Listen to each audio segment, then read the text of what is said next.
नमस्कार दोस्तों। Daily 30 programme अगस्त महीने का आज से स्टार्ट हो रहा है। ये जो प्रोग्राम है इसमें 20 क्वेश्चन हम रोज जीएस के किसी टॉपिक पर डिस्कस करते हैं। जैसे आज का टॉपिक है भारतीय राष्ट्रीय कांग्रेस, तो 20 क्वेश्चन हम आज इस पे देखेंगे और उसके बाद में 10 क्वेश्चन हम देखेंगे करंट अफेयर पे। करंट अफेयर के क्वेश्चन जिस दिन का डेली 30 होता है उस दिन के क्वेश्चंस को हम कवर करते हैं। इस तरीके से 30 क्वेश्चन डेली हम इसमें कवर करते हैं। ये जो प्रोग्राम है ये डेली आपकी तैयारी करवाता है इस तरीके से कि जो पोर्शन एग्जाम में आने वाले हैं वो तैयार हो जाए, जो पोर्शंस इंपॉर्टेंट हैं वो तैयार हो जाए। फालतू की चीजें आप ना पढ़ें लेकिन प्रैक्टिस आपकी डेली की डेली होती रहे। ये वीडियो आपको दिया जाता है, वीडियोज के साथ में आपको डेली का ये टेस्ट मिल जाता है। आप वीडियो देखिए फिर डेली टेस्ट दीजिए। टेस्ट देने के बाद में आप इसका पीडीएफ ले सकते हैं। पीडीएफ व्याख्या सहित आपको दिया जाता है और फिर जितना भी एक हफ्ते में हम पढ़ते हैं या पिछला जितना भी पढ़ा है उसका हम 75 क्वेश्चन का हर वीक में टेस्ट करते हैं। और वो जो टेस्ट है वो टेस्ट इस तरीके से होता है कि आप उसमें अपनी रैंकिंग भी जान सकते हैं, आप उसमें जितना पढ़े हैं उसको चेक कर सकते हैं और वो बहुत ही इंपॉर्टेंट क्वेश्चन का एक जिस्ट हो जाता है आपके पास। फिर उसका भी हम पीडीएफ आपको और एक्सप्लेनेशन पूरा दे देते हैं। चलिए शुरू करते हैं आज का डेली 30। लेते हैं पहला प्रश्न। अंग्रेज अवश्य ही भारत को छोड़ेंगे, लेकिन कैसा भारत वो छोड़ेंगे, कितना दुख भरा। जब सदियों पुरानी उनकी शासन की धारा अंत में सूख जाएगी तो वे अपने पीछे कितने दलदल और कितने कीचड़ छोड़ जाएंगे। ये कथन किसका है ये पूछा जा रहा है। अब कोई भी कथन जब आप पढ़ें इतने बड़े तो वहां आप कुछ देखें कि आप कोई की पॉइंट बनाए। जैसे यहाँ पर है कि यहाँ पर दिया है अंग्रेज अवश्य ही छोड़ेंगे लेकिन कैसा भारत और कितना दुख भरा। अब इसको आप याद कर लीजिए, हमेशा दिमाग में आपके रहेगा। और ये जो लाइनें कही गई देखिए थोड़ा सा साहित्य वाली लाइनें हैं और ऐसा ये रविंद्रनाथ ठाकुर ही कह सकते हैं। बी ऑप्शन इसका बिल्कुल करेक्ट है। तो अब इतना आएगा आपके पास, पूरी लाइन नहीं मिलेगी तब भी आप कर देंगे रविंद्रनाथ ठाकुर।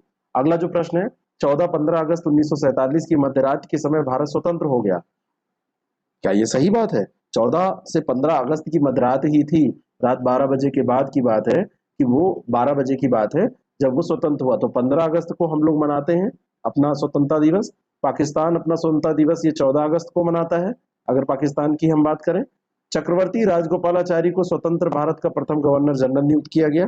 दूसरा स्टेटमेंट ये दिया हुआ है, दूसरा स्टेटमेंट ये सही नहीं है क्योंकि जो गवर्नर जनरल नियुक्त किया गया था, यहाँ पे ये ध्यान रखिएगा, लॉर्ड माउंटबेटन को स्वतंत्र भारत का प्रथम ब्रिटिश गवर्नर जनरल नियुक्त किया गया था और जवाहरलाल नेहरू को भारत का प्रथम क्या नियुक्त किया गया था? प्रधानमंत्री। तो भारत का प्रथम गवर्नर जनरल जो है ये राजगोपालाचारी नहीं थे, ये ध्यान रखना आप।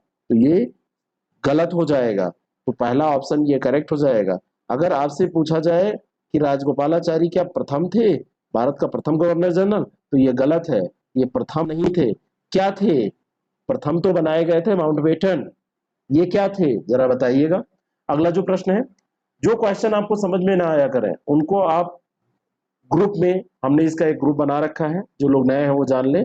डेली 30 का जो ग्रुप है हमारा उसमें आप लोग डिस्कस कर लें, उसको हम अगले दिन शामिल कर लिया करेंगे। निम्नलिखित कथनों पर विचार करें।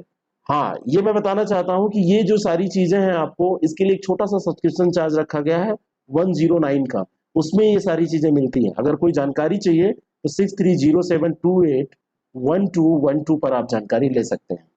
माउंटबेटन योजना के आधार पर ब्रिटिश संसद ने 12 जुलाई 1947 को भारतीय स्वतंत्रता अधिनियम 1947 पास किया और 15 अगस्त 1947 को भारत का विभाजन हुआ।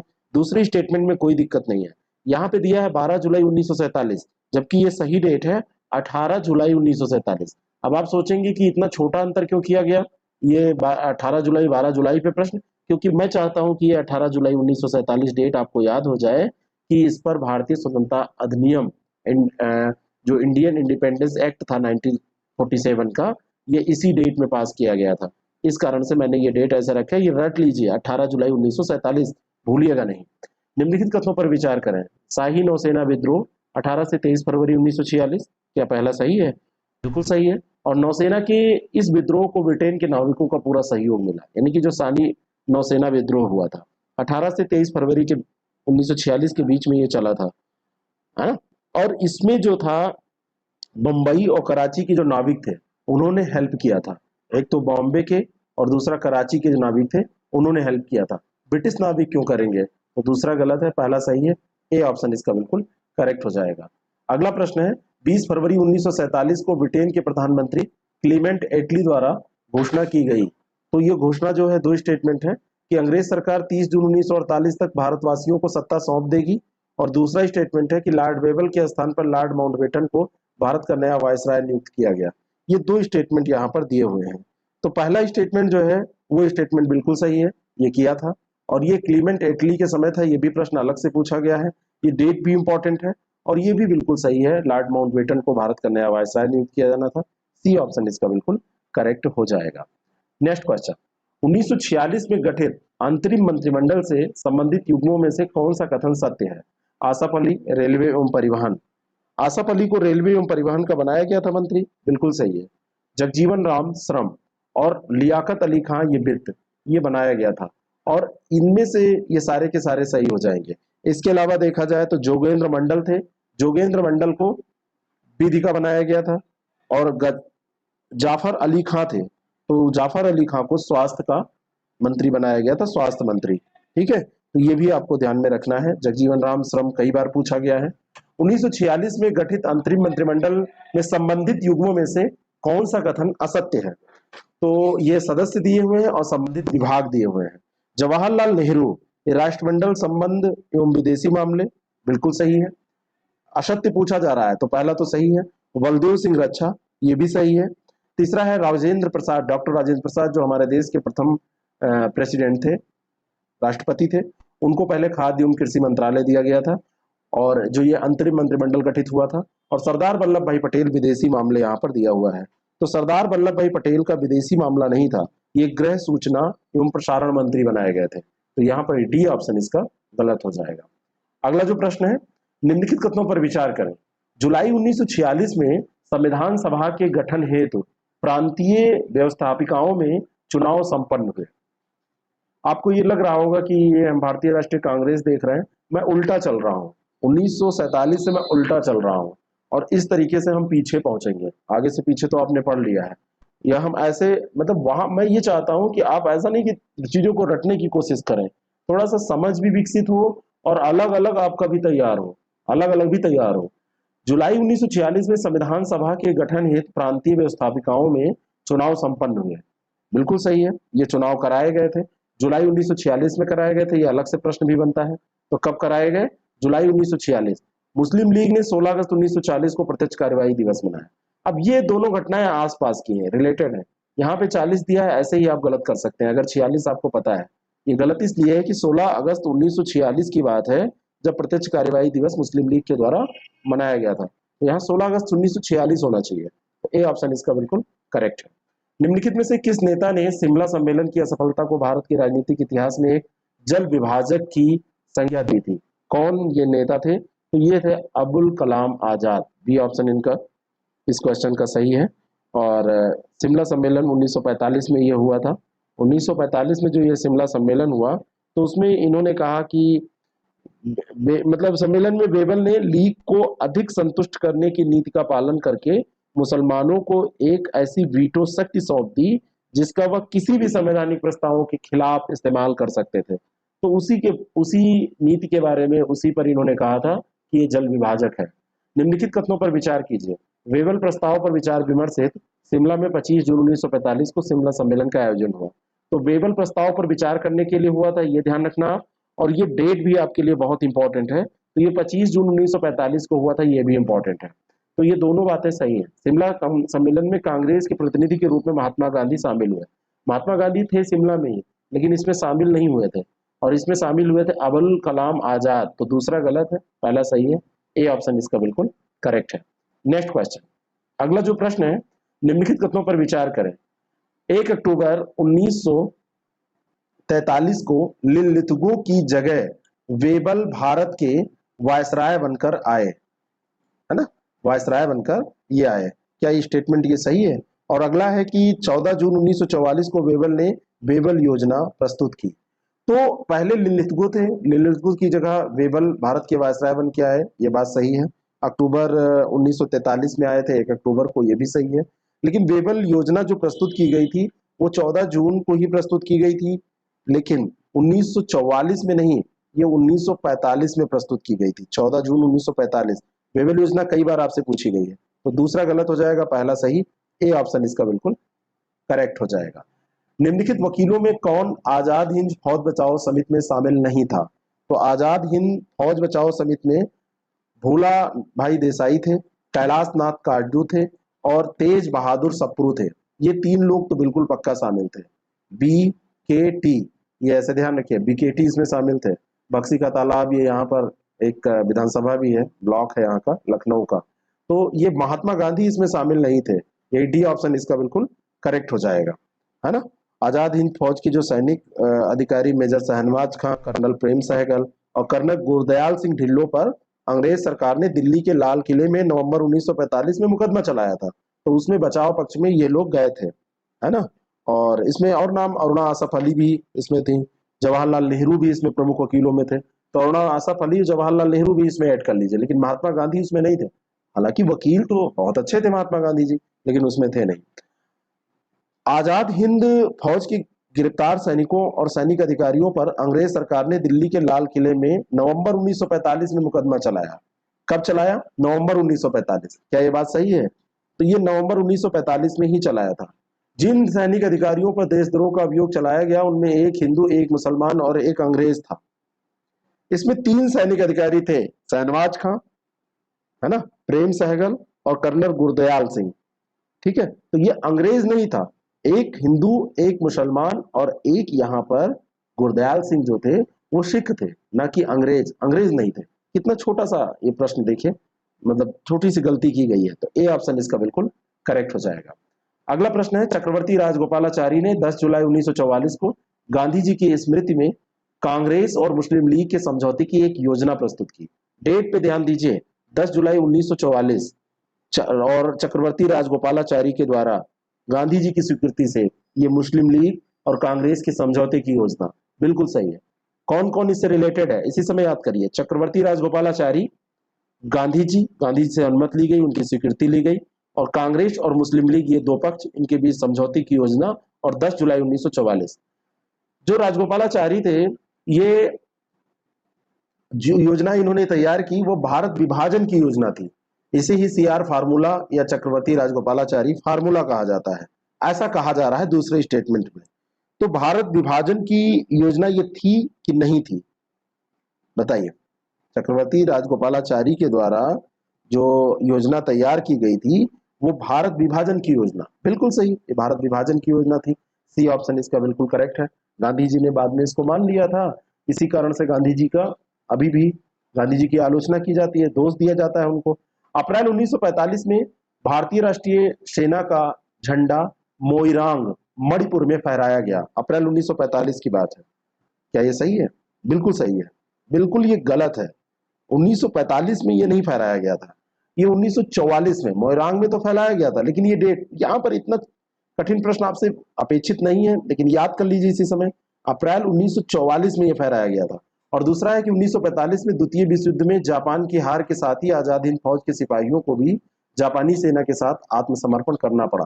तो दूसरा सही है, बी ऑप्शन इसका बिल्कुल करेक्ट हो जाएगा। केवल 2 यहाँ पर सही है।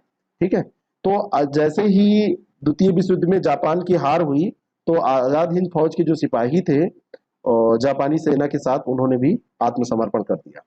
अगला जो प्रश्न है, बहुत बढ़िया प्रश्न ये आने वाला है। 6 जुलाई 1944 की बात है, ये डेट भी सही बिल्कुल दी है। सुभाष चंद्र बोस ने रेडियो पर बोलते हुए कहा था कि भारत की स्वाधीनता का आखिरी युद्ध शुरू हो चुका, राष्ट्रपिता, भारत की मुक्ति के इस पवित्र युद्ध में हम आपका आशीर्वाद और शुभकामनाएं चाहते हैं। अब यहाँ पे चेक करना है क्या सुभाष चंद्र बोस ने कहा था, इन्होंने कहा था, ये चेक करना है कि 6 जुलाई 1944 को कहा था, और ये क्या गांधी जी को संबोधित किया था, ये भी सही है। जापान की सेना द्वारा अंडमान और निकोबार द्वीप समूह को सुभाष चंद्र बोस की सरकार को सौंप दिया गया। अंडमान का नाम रखा गया स्वराज द्वीप, निकोबार का नाम रखा गया शहीद द्वीप। दूसरा स्टेटमेंट भी अंशतः सही है, पूर्णतः इसलिए नहीं क्योंकि अंडमान का नाम रखा गया था शहीद द्वीप और निकोबार का नाम रखा गया था स्वराज द्वीप, ये उल्टा दिया हुआ है, तो दूसरा गलत हो जाएगा। यहाँ पर सही क्या हो जाएगा? केवल एक, दूसरा यहाँ पर गलत है ना। और 6 जुलाई 1944 डेट मत भूलना। निम्नलिखित कथनों पर विचार करें। सुभाष चंद्र बोस ने झांसी रेजिमेंट के नाम से एक महिला रेजिमेंट बनाई थी, क्या सही है? पहला स्टेटमेंट तो बिल्कुल सही है, उसका नाम था झांसी रेजिमेंट और ये महिला रेजिमेंट थी। आजाद हिंद फौज के 3 अन्य ब्रिगेडों के नाम क्रमशः सुभाष, पटेल और टैगोर ब्रिगेड थे। पहला तो बिल्कुल सही है। दूसरे में जो आजाद हिंद फौज ने दिल्ली चलो का नारा दिया, तुम मुझे खून दो मैं तुम्हें आजादी दूंगा, ये सब सुभाष चंद्र बोस के नारे हैं। इन्होंने आजाद हिंद फौज के तहत 3 ब्रिगेड जो बनाए थे, उसमें एक सुभाष था, एक नेहरू ब्रिगेड था, सुभाष और एक नेहरू, और तीसरा एक था गांधी। यहाँ पटेल और टैगोर ब्रिगेड नहीं थे, ये ध्यान रखना आप। तो दूसरा गलत हो जाएगा, सुभाष, नेहरू और गांधी। तो ए ऑप्शन इसका बिल्कुल करेक्ट हो जाएगा। अगला जो प्रश्न है, सुभाष चंद्र बोस ने स्वतंत्र भारत की अस्थायी सरकार की स्थापना कहाँ की थी? आपसे पूछा, अक्सर ऐसे ही जाता है, सिंगापुर में। बी ऑप्शन इसका बिल्कुल करेक्ट है। 2 जुलाई 1943 को ये सिंगापुर पहुंचे थे। 2 जुलाई 1943 की बात है जब ये सिंगापुर पहुंचे, और वहां पर 21 अक्टूबर को 1943 में ही इन्होंने अस्थायी सरकार की स्थापना कर दी। तो ये जो अस्थायी सरकार बनी, ये 21 अक्टूबर 1943 को, 1943। निम्नलिखित तथ्यों पर विचार करें। आजाद हिंद फौज का विचार सबसे पहले रासबिहारी बोस के मन में आया, है ना? जो किसके माइंड में आया था ये सबसे पहले, ये पूछा जा रहा है। और दूसरा है कि 1 सितंबर 1942 को आजाद हिंद फौज की पहली डिवीजन का गठन किया गया। तो पहली डिवीजन जो आजाद हिंद फौज की थी, वो 1 सितंबर 1942 को गठित की गई थी, ये बिल्कुल सही बात है। सन यहाँ आपके लिए इंपॉर्टेंट है, कभी कभी सुमेलित करने में आपसे पूछा जाता है। लेकिन जो सबसे पहले इसका विचार आया था, वो मोहन सिंह के दिमाग में आया था, है ना? कभी कभी पूछा जाता है ना किसकी मानसिक पुत्र थी, तो ये मोहन सिंह। तो पहला ये जो है गलत है, दूसरा सही है। बी ऑप्शन इसका बिल्कुल करेक्ट हो जाएगा। अगला जो प्रश्न है, निम्नलिखित कथनों पर विचार करें। सतारा की समानांतर सरकार सबसे कम समय तक अस्तित्व में रही। और दूसरा है कि अवध रियासत का संविधान गांधी जी द्वारा तैयार किया गया था। तो ये जो सतारा की समानांतर सरकार है, ये सर्वाधिक समय तक, मैक्सिमम टाइम तक, मतलब सबसे लंबी रहने वाली, लॉन्गेस्ट टाइम तक ये रहने वाली थी, लॉन्गेस्ट रही है। तो पहला तो ये गलत है, दूसरा सही है। तो यहाँ सही उत्तर क्या हो जाएगा? ये हो जाएगा बी, अवध रियासत का संविधान गांधी द्वारा तैयार किया गया था। अगला जो प्रश्न है, दुनिया की सबसे कम उम्र की खगोल विज्ञानी है, करंट अफेयर के ये प्रश्न है। तो सबसे कम उम्र की जो खगोल विज्ञानी है, पीडीएफ आपको मिलेगा, उसमें पूरी व्याख्या दी होगी। यहाँ पर लर्न कराने की कोशिश के तहत मैंने आज ये प्रयोग किया है। अगर आपको ये पसंद आता है तो आप इसको बताइए, नहीं तो व्याख्या ओपन करके तो मैं आपको करा ही रहा था। निकोल ओलिवेरा दी लीमा, ये सबसे कम उम्र की खगोल विज्ञानी अभी बन गई हैं। 7 साल इनकी उम्र है, केवल 7 साल। जब लोग नाक पूछना नहीं सीख पाते हैं। ब्राजील की हैं, और रियो दी जेनेरियो की निकोल ओले ओलिवेरा डी लीमा ने नासा के लिए 7 एस्टेरॉइड्स खोज निकाले हैं।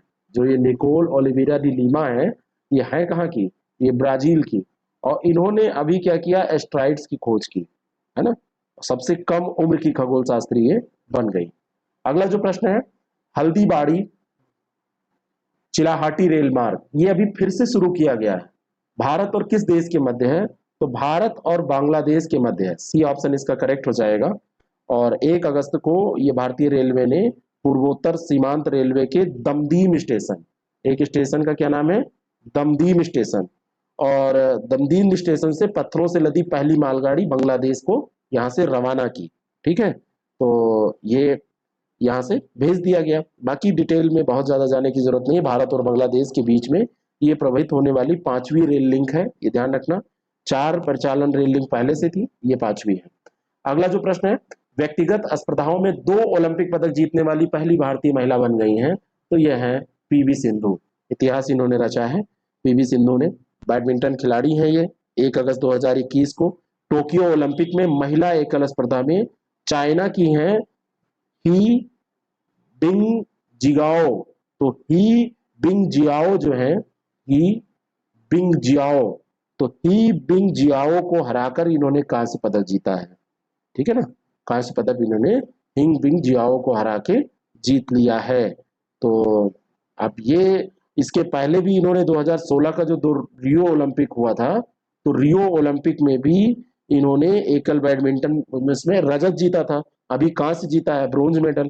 ठीक है, तो अब ये 2, एक तो लगातार जीत रही है, और 2 पदक जीतने वाली पहली भारतीय महिला बन गई हैं।